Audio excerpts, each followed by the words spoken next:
नेपाल की कैबिनेट ने एक अहम फैसले में नेपाल का नया राजनीतिक नक्शा जारी किया है। इस नक्शे में लिम्पियाधुरा कालापानी और लिपुलेख को नेपाल की सीमा का हिस्सा दिखाया गया है। नेपाल की कैबिनेट ने इसे अपना जायज दावा करार देते हुए कहा कि महाकाली यानी शारदा नदी का स्रोत दरअसल लिम्पियाधुरा ही है, जो फिलहाल भारत के उत्तराखंड का हिस्सा है।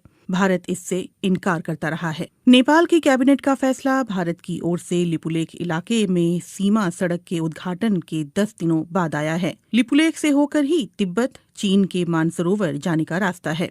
इस सड़क के बनाए जाने के बाद नेपाल ने कड़े शब्दों में भारत के कदम का विरोध किया था। भारत के कदम का विरोध काठमांडू में नेपाल की संसद से लेकर काठमांडू की सड़कों तक दिखा। दरअसल 6 महीने पहले भारत ने अपना नया राजनीतिक नक्शा जारी किया था, जिसमें जम्मू और कश्मीर राज्य को 2 केंद्र शासित प्रदेशों जम्मू कश्मीर और लद्दाख के रूप में दिखाया गया था। इस नक्शे में लिम्पियाधुरा कालापानी और लिपुलेख को भारत का हिस्सा बताया गया था। नेपाल इन इलाकों पर लंबे समय से अपना दावा जताता रहा है। नेपाल के कृषि और सहकारिता मामलों के मंत्री घनश्याम भूसाल ने कांतिपुर टेलीविजन से कहा, ये नई शुरुआत है, लेकिन ये नई बात नहीं है। हम हमेशा से ये कहते आए हैं कि महाकाली नदी के पूरब का हिस्सा नेपाल का है। अब सरकार ने आधिकारिक तौर पर उसे नक्शे में भी शामिल कर लिया है।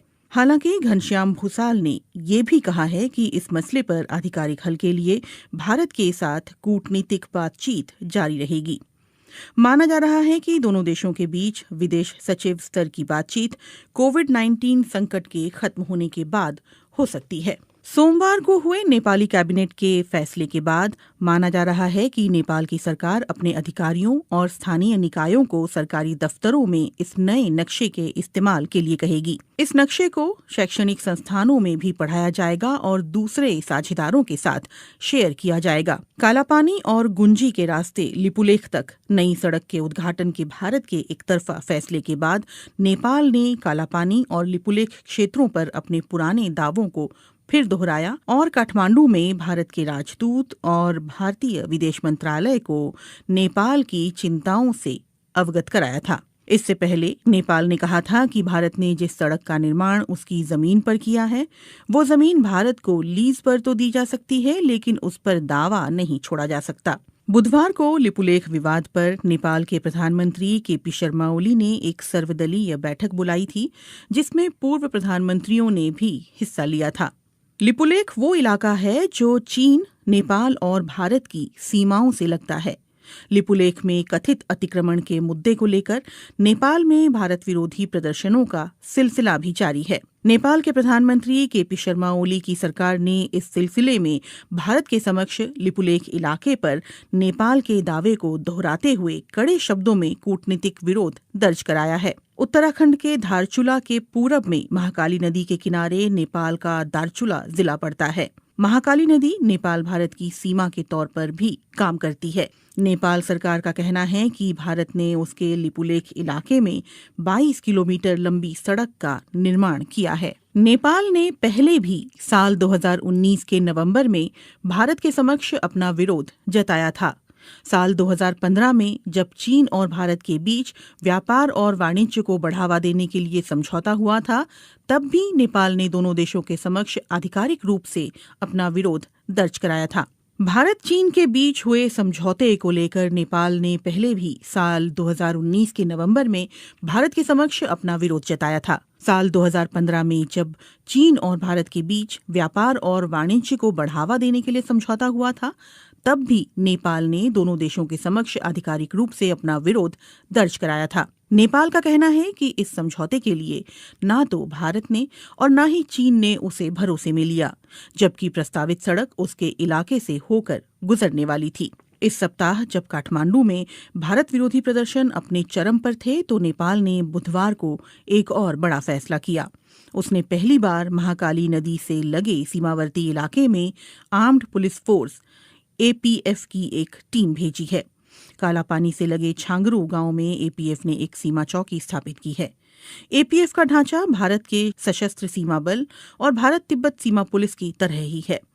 साल 1816 में हुई सुगौली की संधि पर दस्तखत के 204 साल बाद नेपाल ने आखिरकार 3 देशों की सीमा से लगने वाले अपने इस इलाके की सुरक्षा के लिए कदम उठाया है। 2 साल तक चले ब्रिटेन नेपाल युद्ध के बाद सुगौली की संधि हुई थी, जिसके तहत महाकाली नदी के पश्चिमी इलाके की जीती हुई जमीन पर नेपाल को अपना कब्जा छोड़ना पड़ा था। कालापानी विवाद के बाद इस सप्ताह लिपुलेख को लेकर काठमांडू में हुए विरोध प्रदर्शन और भारत नेपाल के कूटनीतिक घमासान से एक बार फिर दोनों देशों के संबंधों में खटास आ गई है। हालांकि विवाद के कुछ एक मुद्दों को छोड़ दें तो दोनों देशों के संबंध हाल के समय में तकरीबन मधुर ही रहे हैं।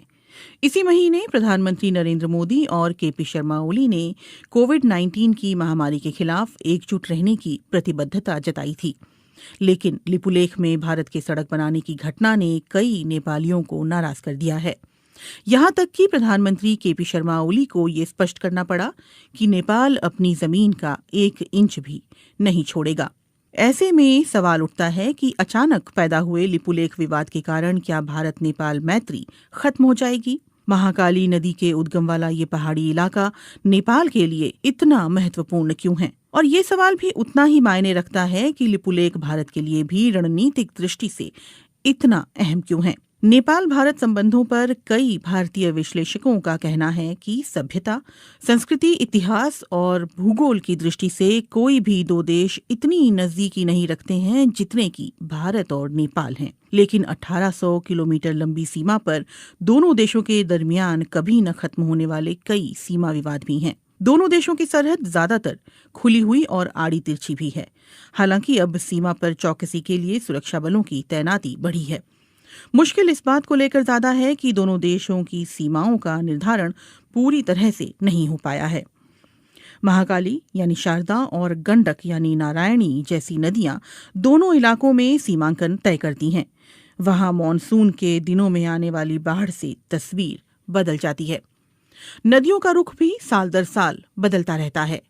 कई जगहों पर तो सीमा तय करने वाले पुराने खंभे अभी भी खड़े हैं, लेकिन स्थानीय लोग भी उनकी कद्र नहीं करते। सामान्य परिस्थितियों में लोगों का एक देश से दूसरे देश आना जाना लगा रहता है। भारत और नेपाल के सर्वे अधिकारी और टेक्नीशियंस सालों की साझा कोशिश के बावजूद अभी तक कोई ऐसा नक्शा नहीं बना पाए हैं जिस पर दोनों देश सहमत हों। नेपाल के सर्वे विभाग के पूर्व महानिदेशक बुद्धिनारायण श्रेष्ठ की रिपोर्ट के मुताबिक साल 1850 और 1856 में भारत और नेपाली अधिकारियों ने मिलकर एक नक्शा तैयार किया था। बुद्धिनारायण श्रेष्ठ के मुताबिक महाकाली नदी लिम्पियाधुरा कालापानी से उत्तर पश्चिम में 16 किलोमीटर दूर से निकलती है और सुगौली की संधि में इस नदी को दोनों देशों की सरहद करार दिया गया था।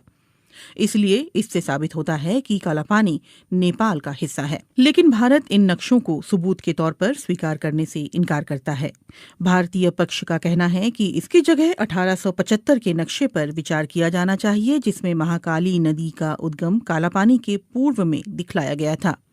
गौरतलब है कि 1875 के नक्शे पर नेपाल के दस्तखत नहीं हैं। काठमांडू में इस मामले पर जानकारी रखने वाले अधिकारियों का कहना है कि नेपाल और भारत की सीमा के निर्धारण का काम ज्यादातर पूरा कर लिया गया है। हालांकि नदी वाले इलाकों में ये काम पूरा नहीं हो पाया है। नेपाल की पश्चिमी सीमा पर महाकाली नदी और दक्षिणी सीमा पर गंडक नदी दोनों देशों की सीमा निर्धारण करती है, लेकिन यहाँ नक्शा तय करने का काम अभी भी अधूरा है। दोनों देशों के सर्वे अधिकारी और टेक्नीशियंस महाकाली और गंडक नदी पर सीमांकन के बिंदुओं के निर्धारण पर सहमत नहीं हो पा रहे हैं, क्योंकि नदियों के बहाव की दिशा बदलती रहती है। इन नदियों का रुख बीते दशकों में लगातार बदलता रहा है। लिपुलेख का विवाद ऐसे ही इलाके से जुड़ा हुआ है। नेपाल का कहना रहा है कि लिपुलेख पर्वत महाकाली नदी के पूर्व में स्थित है, जिसकी वजह से कुदरती तौर पर ये इलाका नेपाल का हिस्सा बन जाता है, और ये बात सुगौली की संधि में भी साफ तौर पर कही गई है। एनसाइक्लोपीडिया ब्रिटानिका के अनुसार सुगौली की संधि से ब्रिटेन नेपाल युद्ध की औपचारिक तौर पर समाप्ति हुई थी। संधि की शर्तों के तहत नेपाल ने तराई के विवादास्पद इलाके और महाकाली नदी के पश्चिम में सतलुज नदी के किनारे तक जीती हुई जमीन पर अपना दावा छोड़ दिया था। अगर सुगौली की संधि ये स्पष्ट रूप से कहती है कि महाकाली नदी का पूर्व का इलाका नेपाल का है, तो फिर समस्या कहाँ है? नेपाली इतिहासकारों और सर्वे अधिकारियों का कहना है कि दोनों देशों के बीच गलतफहमी इस बात को लेकर है कि महाकाली नदी का उद्गम स्थल कहाँ है और विवाद की जड़ यही है। इसीलिए सवाल उठता है कि महाकाली नदी कहाँ से निकलती है, लिम्पियाधुरा की पहाड़ियों से या फिर लिपुलेख से। गुंजी गांव के पास जहां लिपुलेख जाने वाली सीमा सड़क बीते शुक्रवार खोली गई थी, वहां दो छोटी नदियां आकर मिलती है। एक धारा दक्षिण पूर्व के लिम्पियाधुरा की पहाड़ियों से निकलकर आती है, तो दूसरी धारा दक्षिण में लिपुलेख से आती है। नेपाल के विशेषज्ञ और अधिकारियों का कहना है कि महाकाली नदी लिम्पियाधुरा से निकलकर उत्तर पश्चिम में भारत के उत्तराखंड की ओर बढ़ती है, लेकिन इसके ठीक उलट भारतीय पक्ष का कहना है कि महाकाली नदी का रुख नेपाल की ओर उत्तर पूर्व में है। उनका कहना है कि लिपुलेख से निकलने वाली जलधारा ही दरअसल महाकाली नदी का स्रोत है और इसी से दोनों पड़ोसी देशों की सीमाओं का निर्धारण होता है।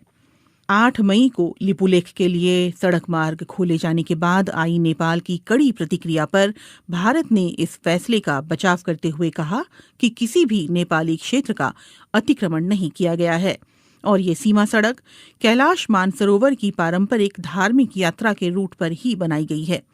लेकिन नेपाली इतिहासकारों, अधिकारियों और जहां से भारत ने 8 मई को लिपुलेख जाने वाली सड़क का रास्ता खोला है, यानी गुंजी गांव के लोगों का ये कहना है कि नेपाली पक्ष के पास इस बात को लेकर पर्याप्त सबूत हैं कि सुगौली की संधि के अनुसार लिपुलेख और उस इलाके के कई गांव नेपाली क्षेत्र में आते हैं। विवाद दूसरे इलाकों को लेकर भी है।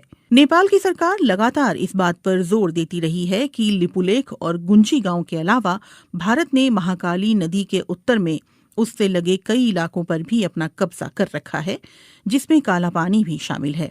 कालापानी में भारत चीन युद्ध के दौरान 1950 में आईटीबीपी ने अपनी चौकी स्थापित की थी। इसके अलावा सुदूर पश्चिम में स्थित लिम्पियाधुरा को लेकर भी दोनों देशों के बीच विवाद है।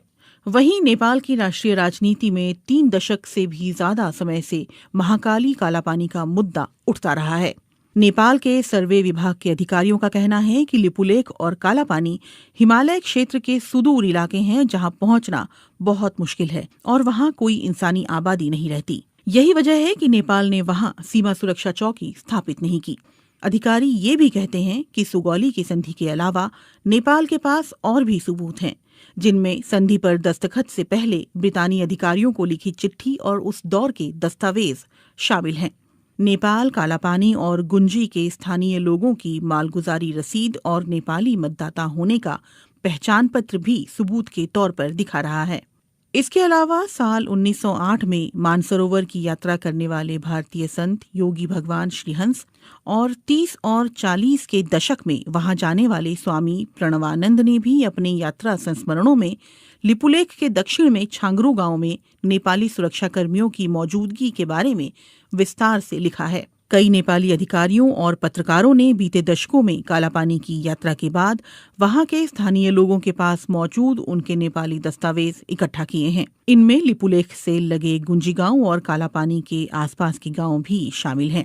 भारत नेपाल के दावे को खारिज करता रहा है। काठमांडू में भारतीय दूतावास और उसके विदेश मंत्रालय ने अपनी तरफ से माहौल शांत करने की कोशिश करते हुए कहा है कि दोनों देशों के विदेश सचिव स्तर की वार्ता में इन मुद्दों पर बात की जाएगी। नेपाल में संसद से सड़क तक भारत विरोधी नारे गूंज रहे हैं और इसके बावजूद कालापानी और लिपुलेख को लेकर दोनों देशों के बीच छिड़ा विवाद सुलझता हुआ नहीं दिख रहा।